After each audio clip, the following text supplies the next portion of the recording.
So I don't know if I'm cheating here. We're talking about the latest in regards to the Pittsburgh Penguins and Erik Karlsson. And we're also talking about another name. A new face has entered the arena as a potential trade option. We're talking about both of these guys, and we're talking about the Detroit Red Wings. Thank you very much. Mostly because we are lost for topics, and the Red Wings could probably stand to use this sort of discourse around them. You know, I'm not normally one to go out there and directly say, hey, my favorite teams should go after this guy, unless it's said by somebody else. But this time around, I actually do feel comfortable enough to say, yeah, this might be a pretty reasonable addition. Who knows? Or, now that I'm thinking about it, I'm not sure. Anyways, let's talk firstly about Erik Karlsson.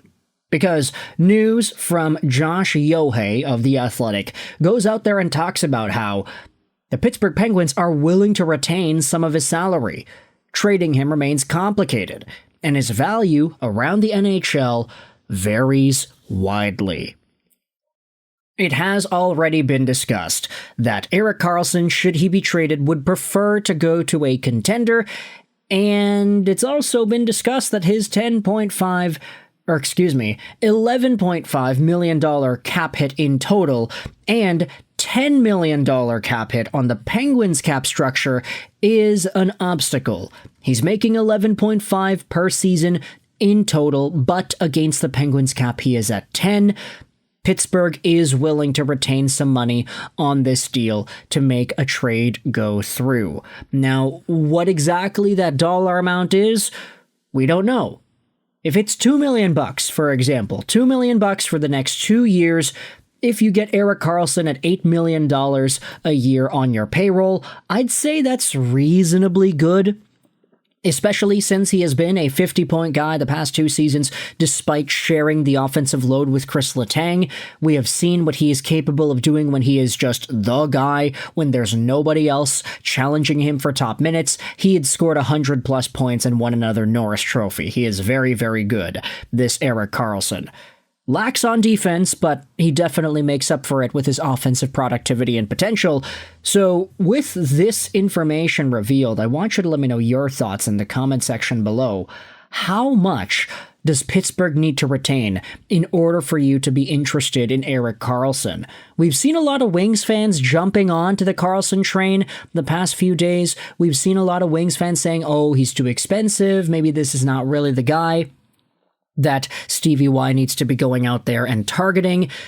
But I pose you this argument as well, that the Red Wings haven't really made any sort of a big push since acquiring Alex DeBrincat a few years ago. Sure, they got Patrick Kane, but that was a lot less of a big push, quote-unquote, because the guy was coming off a surgery and he wanted to play in Detroit.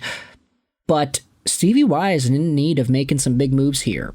And Erik Karlsson would be a big move. Is he a guy that you're interested in if there is salary retained? Heck, we were already making these videos talking about Karlsson with the idea of him and his full dollar amount coming over. So now, seeing that salary retention is on the table, what's the dollar amount that you feel comfortable taking Erik Karlsson on if you're Detroit and Stevie Y, for example? Now, I wanted to shift gears a little bit from Pittsburgh over to Colorado. No, we're not talking about Crosby and McKinnon. We're talking about Samuel Girard. Because it was posted about on Colorado Hockey Now 3 days ago that in regards to the Colorado Avalanche, Arif Dean still stands by the thought that the Avalanche had and continue to have plans to trade away Girard. Now this is a really interesting name, and once you dive into Samuel Girard as a potential trade option, things start to open up a little bit more. He's 27 years old, 5'10", 170, a left-handed defenseman, so there you go. If you wanted to say Edvinsson, Johansson, Girard, one of these guys might need to play third pair if you acquire this kind of a player. But Sammy Girard was a very utilized and very productive player for Colorado the past few years. He is noted primarily for his skating. He can skate like the wind. He can twirl like the wind. He is very, very nimble on his feet. And he has been in the 30-plus point range the past few years. He has been slowed down by limited games played samples, but for example, back in 2021, he had 32 points in only 48 games played. This is where a lot of folks started to see the best out of Samuel Girard. Also, he had 10 points in 15 games in the playoffs in 2020.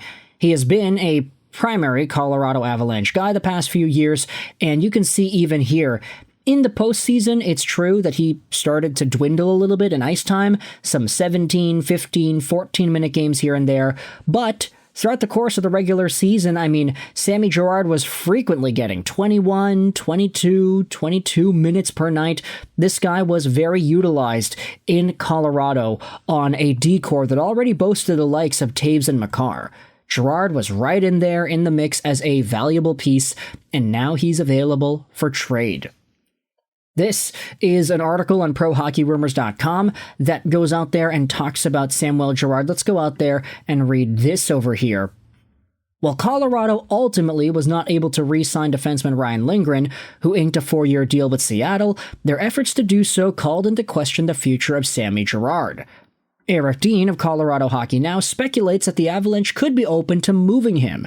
While he was deployed as their third defender during the regular season, his usage dropped to third-pairing minutes in the playoffs, and if head coach Jared Bednar feels that there's more optimal spot for him moving forward, he'd be a pricey third-pairing player at $5 million for the next 2 years.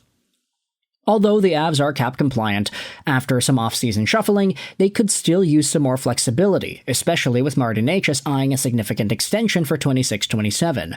On the other hand, Girard is just one of 2 left-shot blue liners in the Avalanche's top 6, so if they were to move him, it might be more of a player-for-player swap that would see them get another blue liner in return, rather than a true cap-clearing move.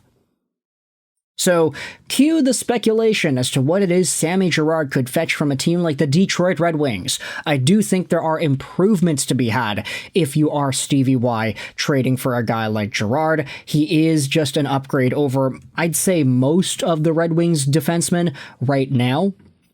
If you wanted to say, okay, maybe it's not Ben Chiarot and Mo Seider, maybe it's Edvinsson and Seider, and then you move Girard to a second pairing with Johansson.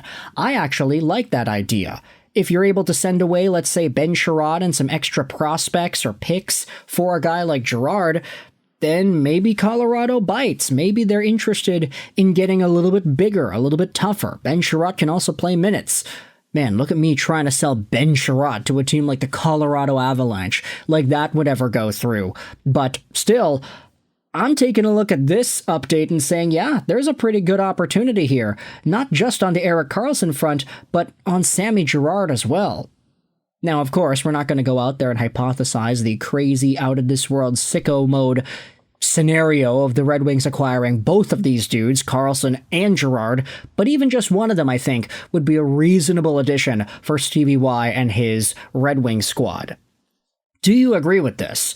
Let me know in the comments section what your thoughts are on Sammy Girard and on Erik Karlsson. What are your thoughts on either of these guys being a Detroit Red Wing addition on the blue line? And if you're a fan of the Avalanche or the Penguins, what is it that you want in exchange for these players, especially if Erik Karlsson has salary retained?